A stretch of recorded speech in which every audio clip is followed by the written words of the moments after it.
Caught my wife cheating with my brother at a family reunion, then she tried to blame me for ruining her relationship with my brother. You never really expect the walls of your world to come crashing down at a family reunion. Those events are supposed to be filled with laughter, kids running around, and memories shared over a few beers or barbecued ribs. But there I was, standing in the backyard of my childhood home, watching as my wife, was wrapped in my brother's arms, their lips locked in a kiss that shattered everything I thought I knew about the two people closest to me. In that moment, time stopped. My heart pounded in my chest, and it felt like someone had knocked the wind out of me.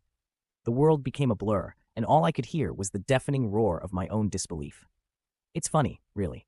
If you asked me before that day if I trusted my wife, I would have told you without hesitation that I did, completely. And my brother? Well, we had our ups and downs like any siblings, but he was my blood. He was the guy I shared a room with growing up, the one I'd gotten into fistfights with only to make up and laugh about it later. There was a bond there that I thought could never be broken. Turns out I was wrong. Let me back up a little. My wife and I had been together for 8 years, married for 5. We had the usual bumps in the road, but overall, our relationship was solid. At least that's what I believed. She had always been a bit more outgoing than me, the life of the party, while I tended to hang back, more content to watch from the sidelines. That was part of why I fell for her in the first place. She had this energy, this spark that drew people in, including me. And when she met my family, especially my brother, they hit it off instantly.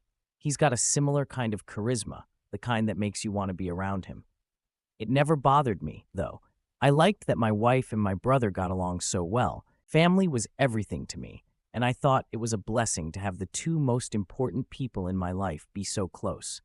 They joked around, teased each other, sometimes even more than they teased me. I'd laugh along, proud of the family we had all become. So when the invitation for the family reunion came around, I was excited.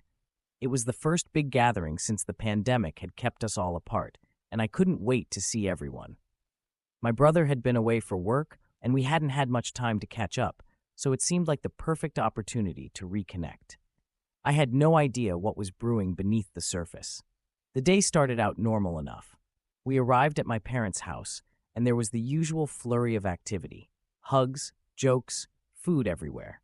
I helped my dad set up the grill while my wife mingled with everyone, flashing that smile of hers that always seemed to light up a room. My brother arrived a little later, and there was that familiar rush of energy when he walked in. He always had a way of making an entrance. The first few hours flew by, filled with laughter and stories. It wasn't until late afternoon that I started to notice something off. I couldn't put my finger on it at first. My wife and brother had always been friendly, but this was different. There were glances, little touches that felt out of place. I tried to shake it off, telling myself I was just being paranoid. Maybe I'd had one too many beers, or maybe I was just in a weird mood. But then it happened. I went inside to grab another drink, and when I stepped back out into the yard, there they were, tucked behind a shed where they thought no one could see them. But I saw them, and what I saw was undeniable. My wife and my brother locked in an embrace that made my stomach turn. It wasn't just a quick kiss. It was full of the kind of passion that left no room for doubt about what had been going on behind my back.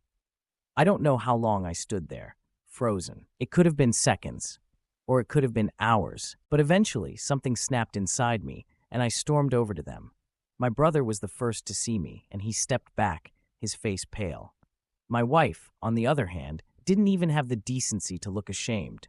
She tried to reach out to me, but I was already gone, emotionally at least. "What the hell is this?" I managed to choke out. My voice didn't sound like my own. "It's not what it looks like," she said, her eyes wide. But it was exactly what it looked like. And the worst part? She didn't even apologize. Instead, she had the audacity to start blaming me.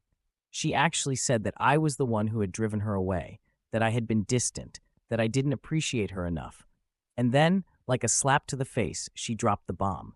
She blamed me for ruining her relationship with my brother. I couldn't believe what I was hearing. She was standing there, caught red-handed, and somehow I was the problem.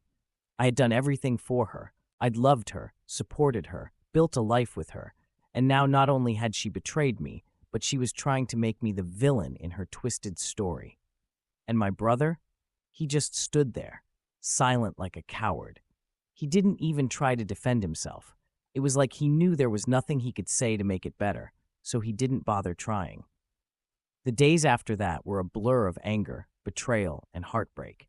I packed a bag and left the house, needing space to think, to figure out what the hell I was supposed to do next. My wife, soon-to-be ex-wife, tried to reach out a few times, but I couldn't bring myself to respond. There was nothing she could say that would undo the damage she'd caused. And as for my brother, he's dead to me now. I haven't spoken to him since that day, and I don't plan to. There's no coming back from something like this. But here's the thing. Betrayal, like this, doesn't just hurt. It changes you. It makes you question everything. Your marriage, your family, even yourself. I found myself replaying the past, wondering if there had been signs, if I had been blind to what was happening right in front of me. Had there been something I could have done to stop it? Was I too trusting, too naive? The truth is, though, it doesn't matter, because in the end, the blame lies with them.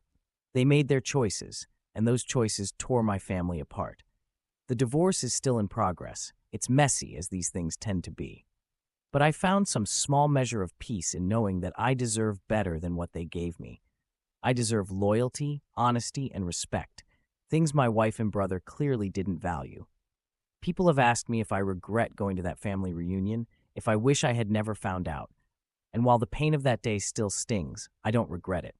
I needed to know the truth. As devastating as it was, now I can move on, rebuild, and maybe one day trust again. If you've ever been blindsided by betrayal like this, you know the roller coaster of emotions I've been through. And if you haven't, well, count yourself lucky. Either way, you'll want to stick around for more stories like this one, because life has a way of throwing curveballs when you least expect it. So hit that subscribe button, because trust me, you won't want to miss what happens next.